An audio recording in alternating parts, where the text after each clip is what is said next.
아버지 하나님, 오늘도 하나님의 은혜가 저희들을 새벽 기도의 자리에 이르도록 인도하셨음에 감사합니다. 결국은 이 땅의 삶을 언젠가는 마감하고 영원한 생명에 이르게 될 터인데, 하나님은 그때까지 우리의 생명을 이 땅 가운데서 보존하시고 잘 양육하시다가 하나님의 나라에 임하도록 우리를 이끄시니 감사합니다. 오늘도 열왕기하 마지막 시간, 하나님께서 이스라엘 백성들을 어떻게 인도하셨는지 잘 보게 하시고 그 삶의 연장선상에 우리가 놓여 있음을 깨닫는 시간 될 수 있도록 도와주시옵소서. 하나님 말씀에 순종하는 믿음의 사람이 될 수 있도록 은혜 허락하여 주옵소서. 예수 그리스도의 이름으로 기도하옵나이다. 아멘. 열왕기하 25장입니다.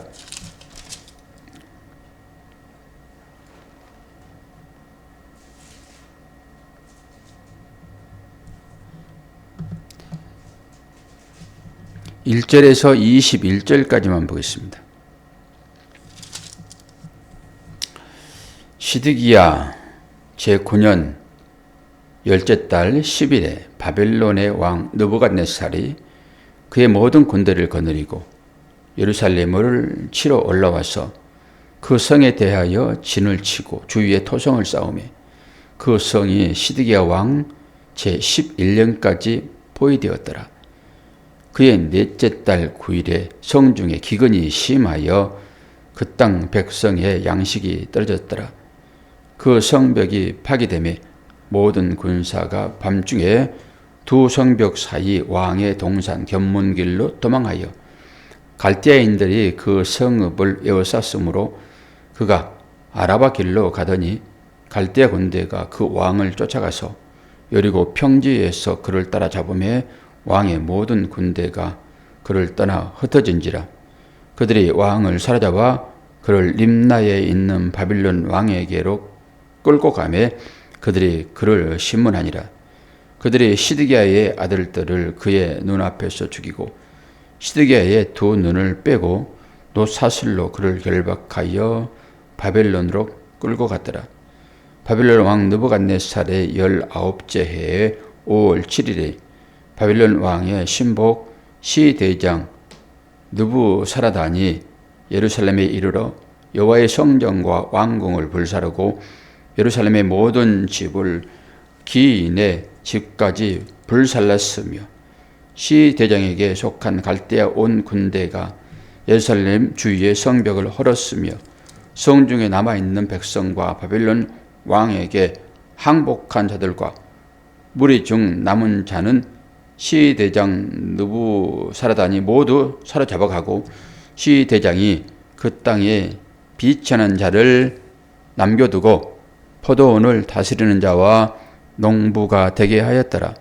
갈대아 사람이 또 여호와의 성전의 두 놋 기둥과 받침들과 여호와의 성전의 놋 바다를 깨뜨려 그 놋을 바벨론으로 가져가고 또 가마들과 부삽들과 부집개들과 숟가락들과 섬길 때 쓰는 모든 놋그릇을 다 가져갔으며 시대장이 또 불 옮기는 그릇들과 주발들 곧 금으로 만든 것이나 은으로 만든 것이나 모두 가져갔으며 솔로몬이 여호와의 성전을 위하여 만든 두 기둥과 한 바다와 받침들을 가져갔는데 이 모든 기구의 놋 무게를 헤아릴 수 없었으니 그 한 기둥은 높이가 18규빗이요 그 꼭대기에 머리가 있어 높이가 3규빗이요 그 머리에 둘린 그물과 석류가 다 놋이라. 다른 기둥의 장식과 그물들도 이와 같더라. 시대장이 대제사장 스라야와 부제사장 스바냐와 성문 문지기 세 사람을 사로잡고 또 성중에서 사람을 사로잡으니 곧 군사를 거느린 넷이 한 사람과 또 성중에서 만난 바 왕의 시종 5사람과 백성을 징집하는 장관의 서기관 1사람과 성중에 만난 바 백성 60명이라. 시대장 느부갓네살이 그들을 사로잡아 가지고 림나 바벨론 왕에게 나아가매 바벨론 왕이 하맛 땅 림나에서 다 쳐 죽였더라. 이와 같이 유다가 사로잡혀 본토에서 떠났더라. 아멘. 유다의 마지막 왕입니다. 마지막 왕이 정말 처참합니다. 그 왕의 보는 앞에서 아들들을 다 죽이고 그 왕은 눈이 뽑히는 아주 비참한 마지막을 보게 되잖아요. 차라리 죽여버리지. 어떻게 이렇게 자녀들을 다 죽이고 그 보는 눈을 이제 아주 마지막에 뽑아버리고 그리고 끌고 가는지. 그리고 나서 시드기야는 바벨론을 끌려가가지고 37년 동안 그거 사는데 이제 뒤에서는 편안히 삽니다. 그게 하나님의 예언이 되어 있는 내용이에요. 그 예언의 내용입니다. 그게. 근데 어떻게 해서 하나님께서는 이스라엘 백성들을 이렇게 마지막에 바벨론에 끌려가게 만드는지. 우리가 어제도 마지막에 이제 보았는데 24장 마지막 절을 한번 보세요.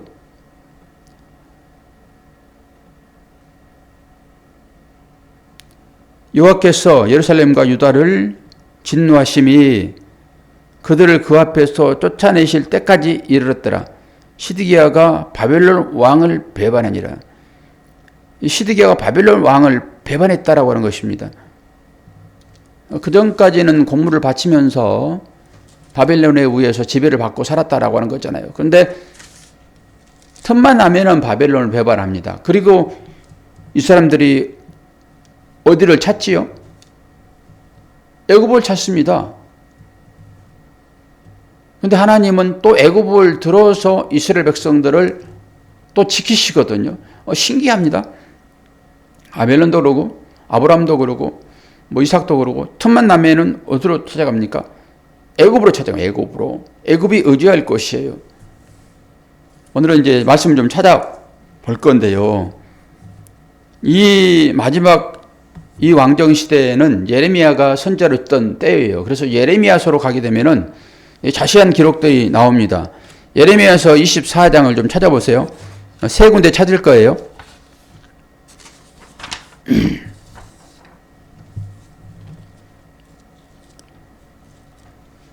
여기서 하나님의 예언들이 나옵니다.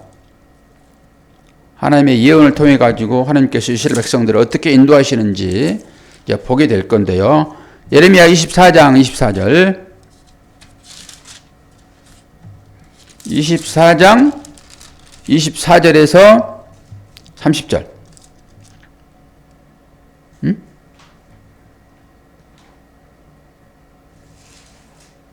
예레미야 24장 30절이 아닌데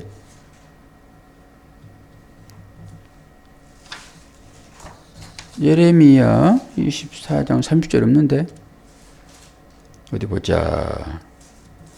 23장을 볼까요?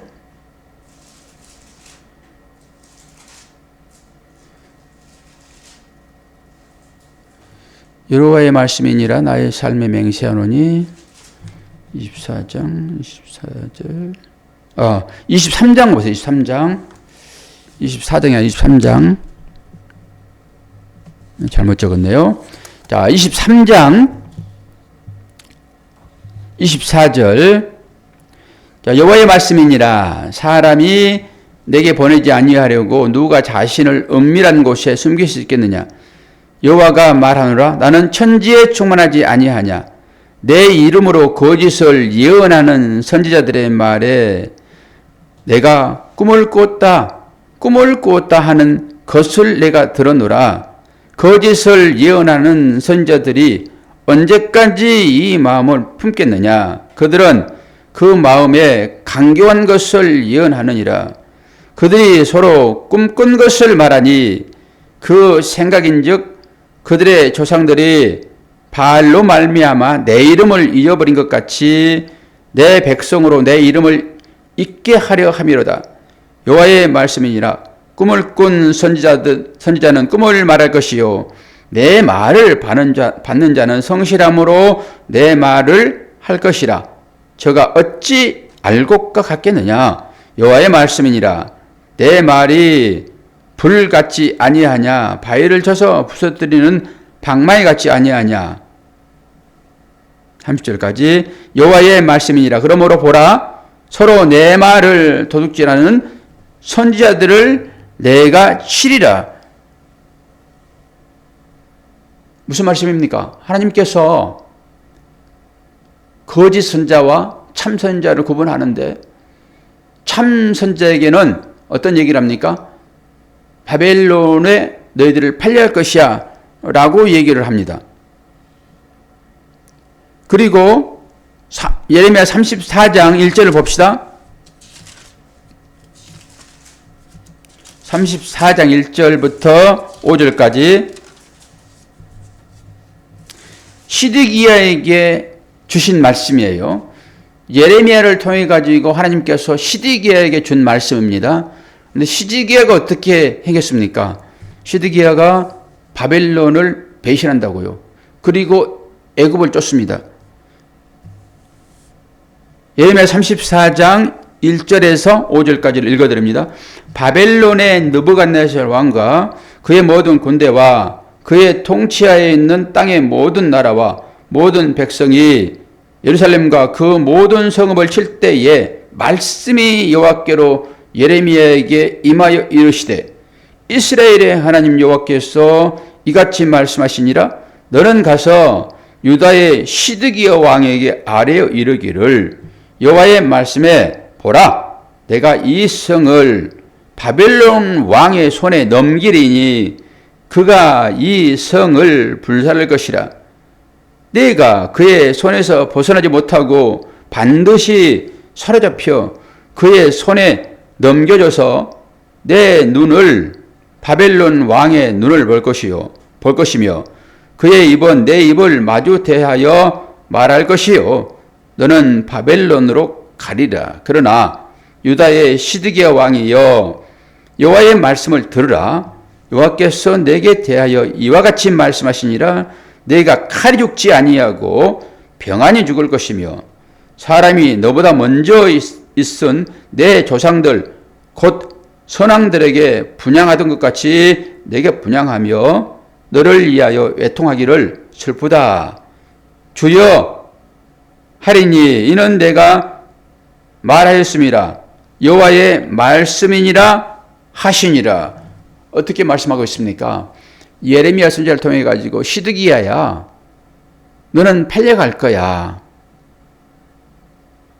그 눈으로 너희 왕을 볼 것이고 네 입의 말과 그 바벨론 왕의 입이 말이 함께 있을 것인데 그건 뭐요? 현실적으로 팔려갈 거다 이런 거잖아요. 그런데 칼이 죽지 않겠다라고 예언을 좀 하고 있죠. 칼이 죽지 않을 것이다. 그래서 오늘 마지막 절 말씀에 읽지는 않았지만은 어떤 말씀이 주어집니까? 37년간 거기서 삽니다. 그리고 모든 음식물을 다 제공받습니다. 보통 전쟁에서 지게 되면이죠. 배반을 하게 되면은 지금 배반했다고 얘기하고 있잖아요. 바벨론 왕을 배반했다고. 그러면 배반한 자는 다 죽여버립니다. 그런데 하나님의 예언이 팔려가기는 할지라도 너는 칼이 죽지 않을 것이다 라고 예언을 하고 있단 말입니다. 그러므로 지금 이 시드기야는 37년 동안 평안히 삽니다. 물론 눈을 뽑히는 그런 안타까움이 그에게 있었겠지요. 그리고 오늘 이 바벨론 왕이 찾아와가지고 예루살렘에 진을 쳤잖아요. 토성을 쌓고 그런 과정 중에서 딱 사마리아 성처럼 고립됩니다. 엄청난 먹을 것 없어가지고 힘든 상황이잖아요. 그 상황이 어떻게 잠시 모면되는지를 또 봐요. 잠시 모면을 되는데요. 그리고 풀려납니다. 잠시 모면되는 것이 예레미야 37장 이게 기록되어 있어요. 37장 이 말씀만 보고 정리를 합니다. 37장 3절에서 10절까지 예레미야 37장 3절로 7절 10절까지 보겠습니다. 다 찾으셨죠? 시드기야 왕이 셀레마의 아들 여우갈과 마세라의 아들 제상 스바냐를 선지자 예레미야에게 보내 청하되 너는 우리를 위하여 우리 하나님 여호와께 기도하라 하였으니 기도하는 것입니다. 이 어려움 때문에요. 지금 이 어려움 때문에 기도합니다. 바벨론 왕이 지금 침공해가지고 예루살렘을 다 에워쌌기 때문에 먹을 게 없습니다. 그때에 예레미야가 갇히지 아니하였으므로 백성 가운데 출입안이 중요했더라. 아직까지는 예레미야가 갇히지 않았습니다. 이후에 가둬버립니다. 예레미야를. 4절, 5절 바로의 군대가 애굽에서 나오매 예루살렘을 에워쌌던 갈대아인이 그 소문을 듣고 예루살렘에서 떠났더라.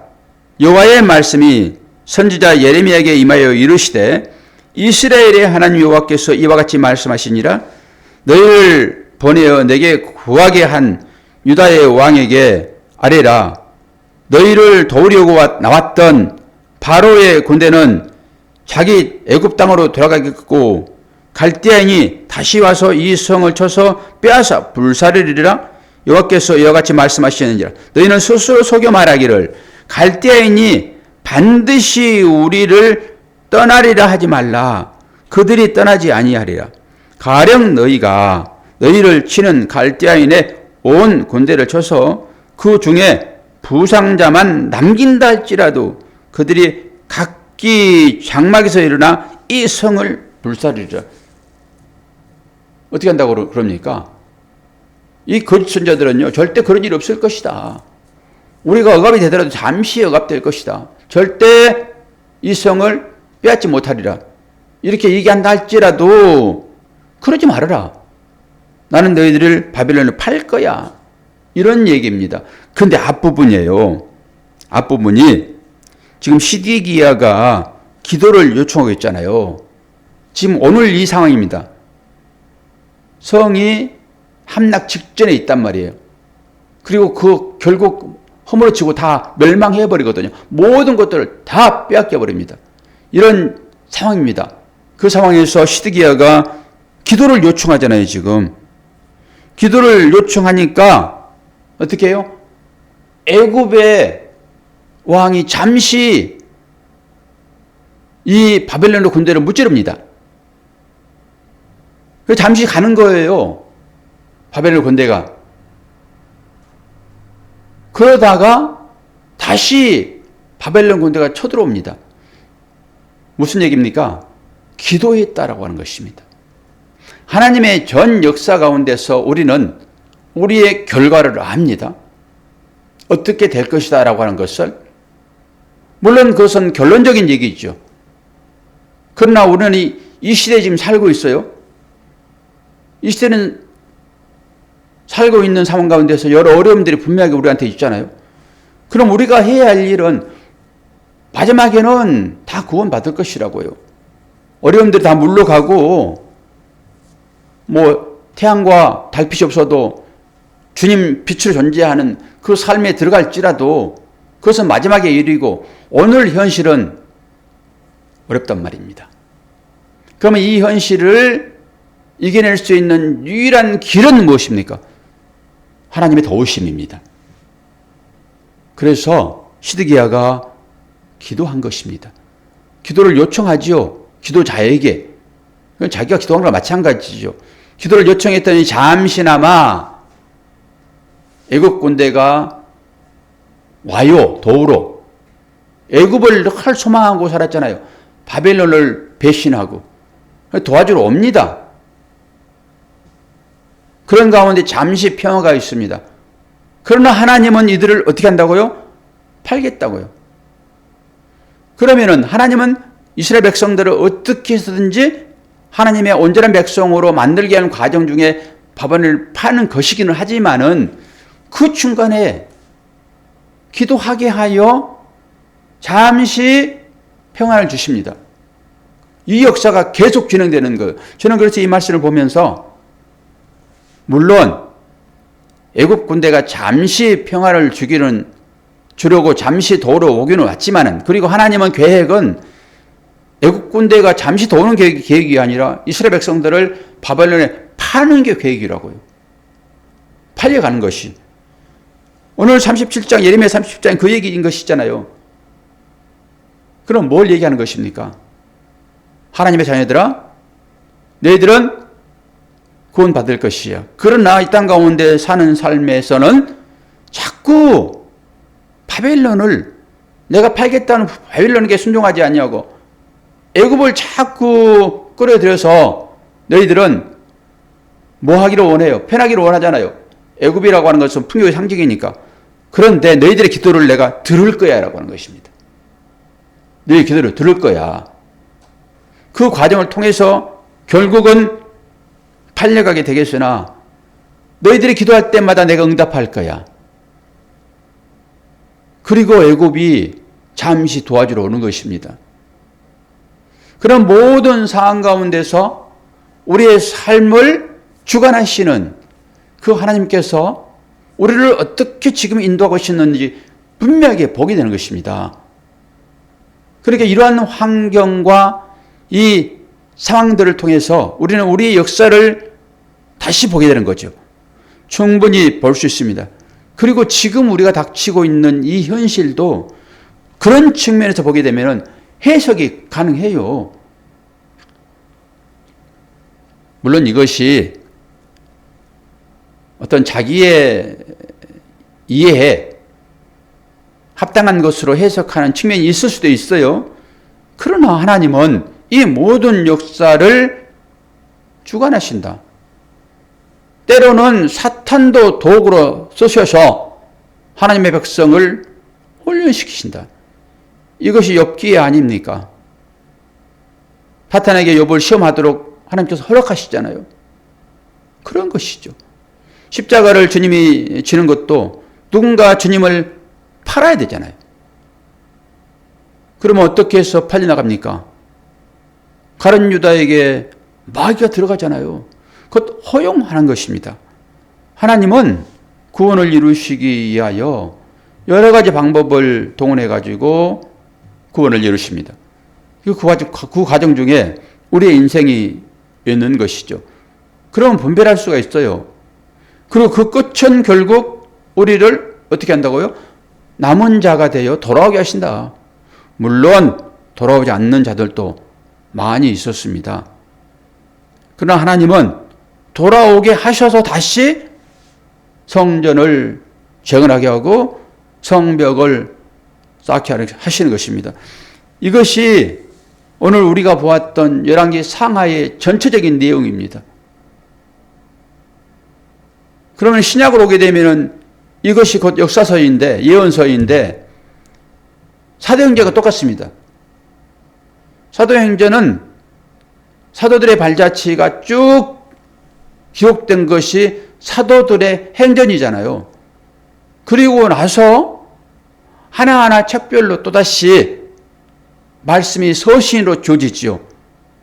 그래서 거기에 이제 베드로 후서가 나오고 또 옥중 서신이라고 하는 에베소서, 빌립보서, 골로새서 이런 책들이 쭉 나오면서 주어지는 것입니다. 각 지역으로.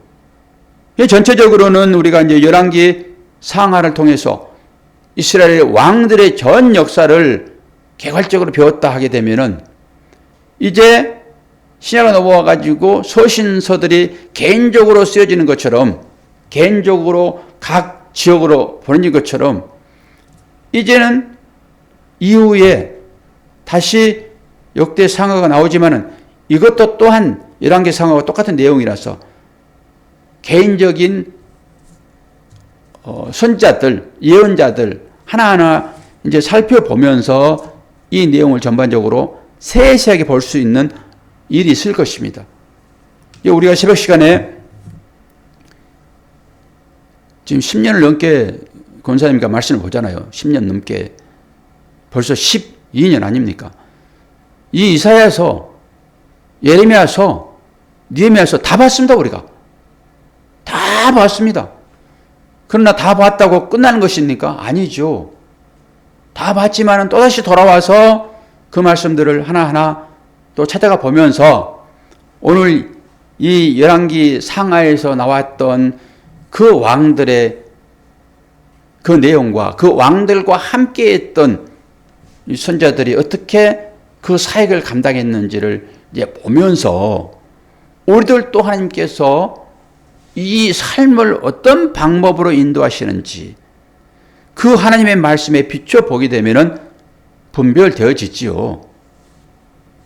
오늘 우리에게 주어지는 이 마지막 유다의 왕, 그리고 나서 다시 유다에게 왕이 주어지지 않습니다. 왕 끝입니다, 이제. 그리고 왕 중에 왕, 누가 나옵니까? 쭉 예언자들, 선자들, 이런 사람이 나오다가 마지막에 누가 나옵니까? 왕 중에 왕이신 예수 그리스도가 마태복음에 등장을 하거든요. 그리고 왕은 끝납니다. 우리에게 최고의 왕인 예수 그리스도가 성령을 보내셔서 그 성령이 우리를 성전 삼아 우리 안에 계시잖아요, 지금. 우리는 이 결론을 가지고 산 사람들이라고요. 그러니까 이 결론을 가지고 어제 했던, 그제 했던, 1년 전에 했던 그 역사를 되짚어 보는 것입니다.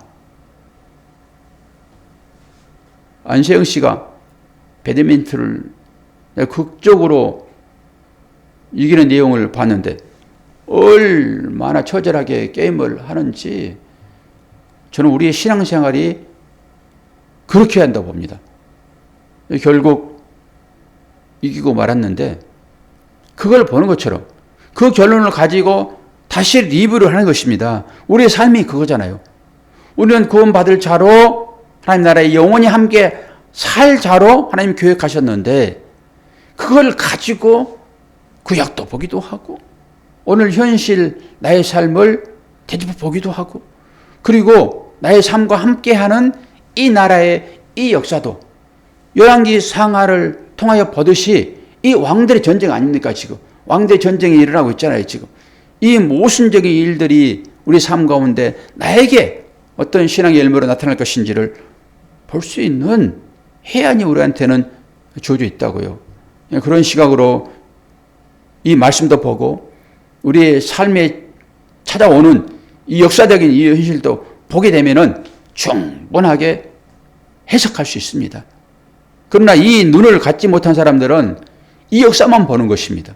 현실만 보는 거예요. 현실만 보기 때문에 때로는 이 현실 때문에 고통당하고 슬프고 눈물 나고 그럴 수밖에 없지요. 현실에 만족한 사람들은 전부 그렇습니다. 그러나 우리는 이 현실에 만족하지 아니하고 미래를 담보하여 끌어쓰는 사람들 아닙니까? 하나님의 시민으로서 이 세상을 바라볼 수 있는 통찰력이 우리한테는 주어져 있다라고 하는 것이죠. 이게 거듭난 사람들에게 주어지는 눈입니다.